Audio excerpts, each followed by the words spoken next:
जीवन पर्यंत का अखंड वास गोवर्धन में रहकर के श्री चतुर्भुज दास जी निवास कर रहे हैं। लेकिन तभी ठाकुर जी परीक्षा लेने के लिए गुरुदेव से ऐसी आज्ञा दिलवाते हैं कि चलो तीर्थ यात्रा पर चल रहे हैं। ये ठाकुर जी ही लीला करते हैं। किसी भक्त की भक्ति को परखने के लिए, परीक्षा करने के लिए उसकी विपरीत अवस्था प्रकट करेंगे कि देखें अब ये क्या करेगा, अब ये कैसे रहेगा। ये मेरे बिना रह नहीं पाता, मेरे भजन के बिना, मेरी साधना के बिना, मेरे प्रसाद के बिना, मेरी कथा के बिना इसका जीवन यापन मुश्किल है। तो ठाकुर जी जबरदस्ती ऐसी योजना बनाएंगे कि आप उससे वंचित हो, और उस स्थिति में आप क्या करोगे ये देखने के लिए ठाकुर जी ऐसी योजना बनाते। चतुर्भुज दास जी के गुरु जी ने उनको आज्ञा की चलो तीर्थ यात्रा पर चल रहे हैं। तीर्थ यात्रा की बात सुनकर के चतुर्भुज दास जी तो बड़े परेशान हो गए, बोले क्या करें। क्यों? श्री गिरिराज जी को छोड़कर के एक क्षण भी कहीं नहीं जा सकते। बिना उन्हें देखे दिन में 3 बार, बिना उनका प्रसाद पाए, बिना उनको पद सुनाए हम रह ही नहीं पाते। बंधुओं, एक प्रकार से ये बात है कि जिस प्रकार हमारी उपयोगी वस्तु क्या है, जल है उसके बिना नहीं रह सकते, अन्न है उसके बिना नहीं रह सकते, वायु है उसके बिना नहीं रह सकते।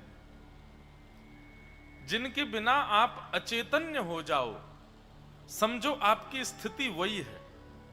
बहुत सावधानी से सुनिए सब लोग। जिस वस्तु के अभाव में आप अचेतन हो जाओ, अचेत हो जाओ, वही वस्तु आपकी स्थिति बताता है। पृथ्वी, जल, अग्नि, वायु, आकाश, अन्न आदि ये सब जो विधियां हैं, ये सब सांसारिक विधि हैं। हम जल के बिना नहीं रह सकते, हम अन्न के बिना नहीं रह सकते, हम वायु के बिना नहीं रह सकते। इसका मतलब इन तीनों के अभाव में हम अचेतन हो जाएंगे। अगर इन तीनों का अभाव हमको अचेतन करता है तो यह बात प्रमाणित होती है कि हम संसारी हैं। क्योंकि संसार में रहते हैं तो जिस वस्तु के बिना नहीं रह सकते तो वही आपकी गति है। लेकिन आप लोग विचार करो, पृथ्वी, जल, अग्नि, वायु, आकाश, पंचतत्व, अन्न, जल, भोजन आदि जो भी सामग्री हैं, ये सब, इन सब के बिना हम अचेतन्य हो जाते हैं। क्या ठाकुर जी के बिना हम कभी अचेतन होते हैं? नहीं होते। क्या कथा के बिना हम कभी अचेतन होते हैं? नहीं होते। क्या ठाकुर जी के नाम स्मरण के बिना कभी अचेतना होती हमको कि मूर्छा आ गई हो, भाव विह्वल हो गए हो, चला फिरा ना, जिस प्रकार बिना अन्न के गति हो जाती मानव की, कभी होता है ऐसा ठाकुर जी के वियोग में? कभी नहीं होता। किसी किसी की स्थिति तो हो जाती है, विचलित तो हो जाता है, वो भयभीत हो जाता है, उसका मन अशांत हो जाता है। पर जिस प्रकार अग्नि जल ना मिलने पर, वायु ना मिलने पर, अन्न ना मिलने पर पूर्ण रूपेण अचेतन हो जाए, ऐसे ठाकुर जी के वियोग में अचेतन नहीं हो सकते। बहुत सावधानी से सुनिएगा, शब्दों को गंभीरता से समझिएगा। एक भक्त की दशा बता रहे हैं हम। जरूरी नहीं है कि अचेतन होना ही है। सबके बिना संभव है हमारा जीना, उनके बिना नहीं है हमारा संभव जीना। ये एक भक्त की गति होती है। चतुर्भुज दास जी की स्थिति बता रही है। वे रात भर रोते रहे कि सुबह उठते, हे सूर्य नारायण तुम प्रकट मत होना, नहीं तो गुरुजी आज्ञा करेंगे तीर्थ यात्रा पर चलो, और मुझे गिरिराज जी से दूर नहीं जाना है। सूर्य उदय हुआ, अत्यंत व्याकुल, व्यथित, घबराहट हो रही है चतुर्भुज दास जी को, कैसे जाऊंगा मैं दूर गिरिराज जी से। गुरु आज्ञा की अवहेलना भी नहीं कर सकता, जाना तो पड़ेगा। जैसे ही गुरुदेव बोले चलो चतुर्भुज दास तीर्थ यात्रा पर चलना है, तो जा तो रहे हैं पर मुड़ मुड़ के पीछे श्री गिरिराज जी को देख रहे हैं और बार बार प्रार्थना कर रहे हैं, मेरे संपूर्ण जीवन का योग, मेरे संपूर्ण जीवन का बल, मेरे संपूर्ण जीवन का भजन, सबका फल मुझे ये दे दो कि कैसे भी करके गुरु जी को रोक दो, गिरिराज जी की सीमा लांघ नहीं पाऊंगा मैं। कैसी स्थिति, मानव की स्थिति कैसी होती है? वो एक जगह डट नहीं सकता, एक जगह स्थिर नहीं हो सकता, अस्थिर होता है, अपने हृदय को प्रसन्न करने के लिए अस्थिर रहता है, घूमता रहता है, डोलता रहता है। पर ऐसी स्थिति एक भक्त की हो जाती है अपने ठाकुर जी के विराजमान स्थान के प्रति, वो उसका त्याग नहीं कर सकता, निरंतर उसी का चिंतन चलता रहेगा। अगर गया भी दूर तो वही बार बार स्मरण में आता रहेगा। कोई गलती से कह दे कि उस स्थान जा रहे हैं तो मचल जाता है, वो इतना प्रेम हो जाता है धाम से। नाम, रूप, लीला और धाम, ये 4 स्थितियां होती हैं भक्त के चित्त में। एक तो प्रियतम का नाम सुनकर के आनंद आ जाए, उनकी लीला सुनकर के भाव विभोर हो जाए, उनका रूप देखने की लालसा सदैव बनी रहे और उनके धाम में बसने की इच्छा बनी रहे। ये 4 स्थिति वैष्णव के हृदय में होती हैं।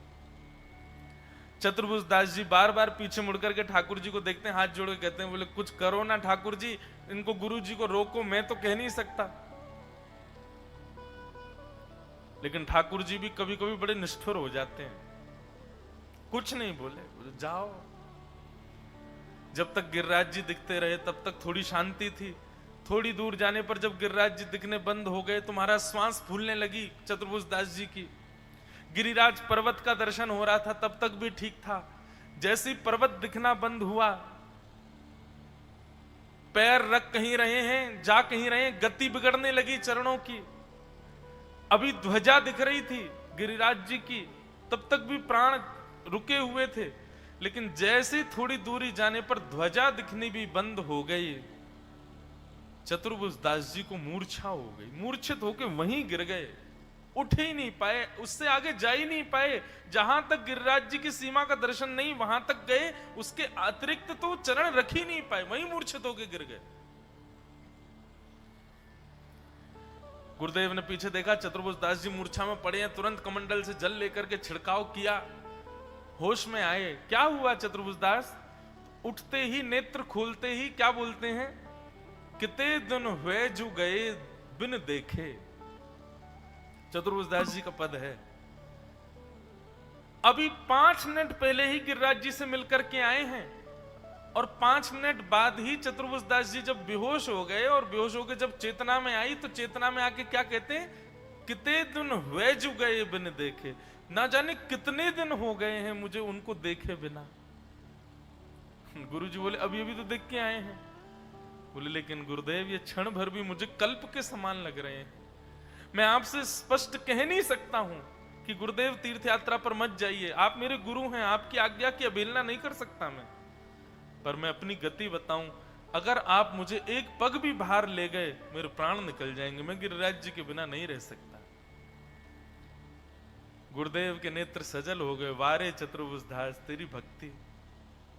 ऐसा अटल प्रेम ठाकुर जी के प्रति। मानव को जीवित रहने के लिए बहुत साधनों की इच्छा होती है, पर भक्त तो केवल अपने लाल जी से जीता है, तो अपने ठाकुर जी से जीता है। दौड़ करके आए, आकर के ठाकुर जी का मधुर स्वरूप गोवर्धन उसको अपने हृदय से लगा लिया और तब ये पद गाया, गोवर्धन वासी